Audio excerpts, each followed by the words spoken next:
दुर्गा महतारी।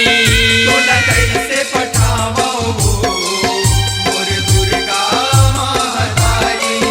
तोला कैसे पठावो मोर दुर्गा महतारी। तोला कैसे पठावो मोर दुर्गा महतारी। मोर आंसू ढरे भारी आत विदाई के बारी। मोर आंसू ढरे भारी आत विदाई के बारी। मोर आंसू ढरे भारी आत विदाई के बारी। मोर आंसू ढरे भारी आत विदाई के बारी। मन कैसे मढ़ावो मोर दुर्गा महतारी। तोला कैसे पठावो मोर दुर्गा महतारी। तोला कैसे पठावो मोर दुर्गा महतारी।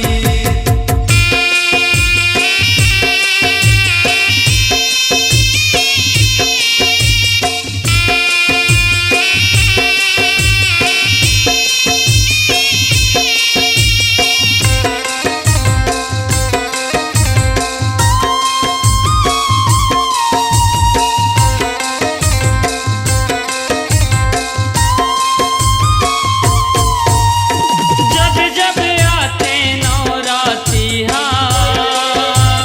तोरे अगोरा करता तोरे अगोरा करता हूँ मैया। तोरे अगोरा करता हूँ। अब आई मोर माता कही के सर ढक ज्योति जराता सर ढक जोत जराता हूँ मैया। सर ढक जोत जराता हूँ।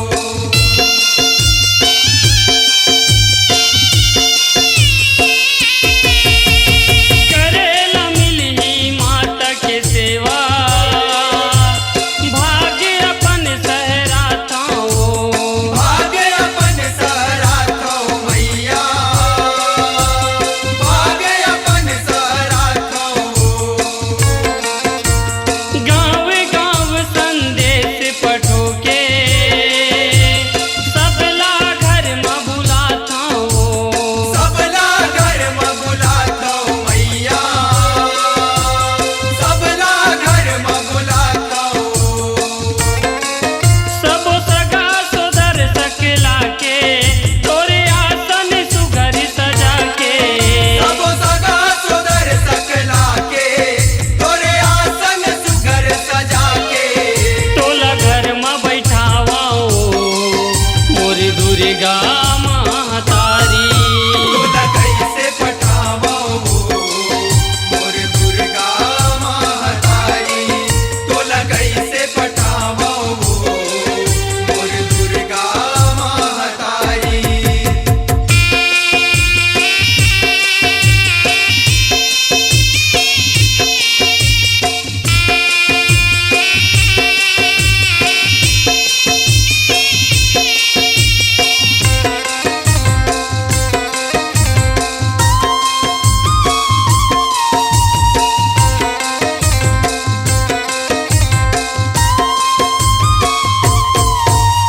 तोरे आएले घर मोर मैया सौहे सरग कस लागे सौरे सरग कस लागे ओ मैया। सौरे सरग कस लागे ओ। माटी के मूर्ति मानौ दुर्गा 9 दिन रात पूजा गे ओ।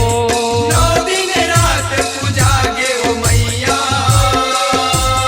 9 दिन रात पूजा गे ओ।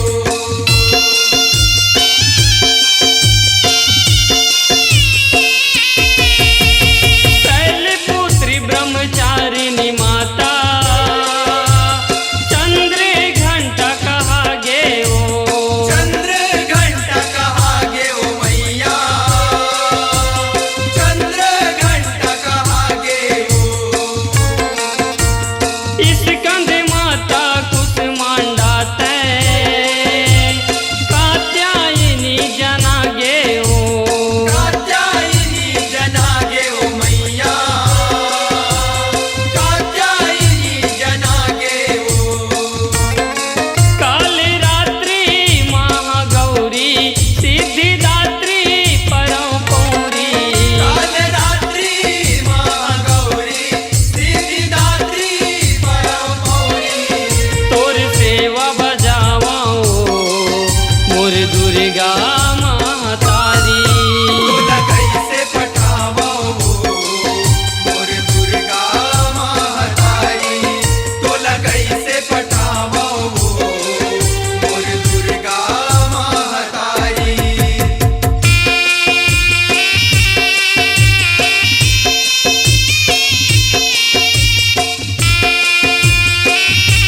हाथ विदाई के बारी मोरे आंसू ढारे बारी हाथ विदाई के बारी मोरे आंसू ढारे भारी हाथ विदाई के बारी मोरे आंसू ढारे बारी हाथ विदाई के बारी मन कैसे मढ़ावो मोर दुर्गा महतारी तोला कैसे पठावो मोर दुर्गा महतारी तोला कैसे पठावो मोर दुर्गा महतारी दुर्गा महतारी मोर दुर्गा